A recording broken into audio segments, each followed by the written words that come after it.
Hi everyone, today I'm here with a very quick video. This is a shirt from the Hermes Men's Spring Summer 2024 collection. This is in green or Saube.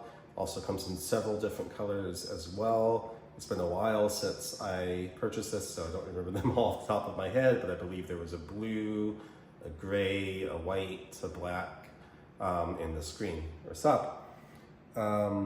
It's a standard Hermes cotton t-shirt. Fits true to size. You've seen likely many of my other videos, so nothing really different there. The one thing that is different other than the color is on the sleeves. They do have this kind of double sleeve, if you will, here with almost like this stitch mark here, just for a little bit of extra detail.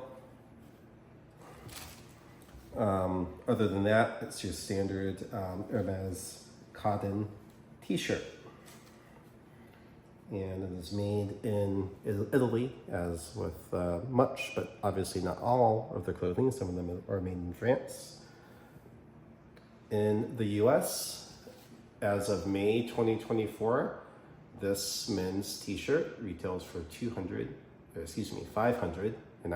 I wish it was $590.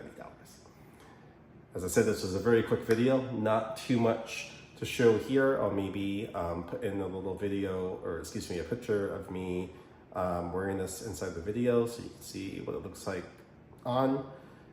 And thanks for watching. Leave any questions or comments below, and I'll see you next time.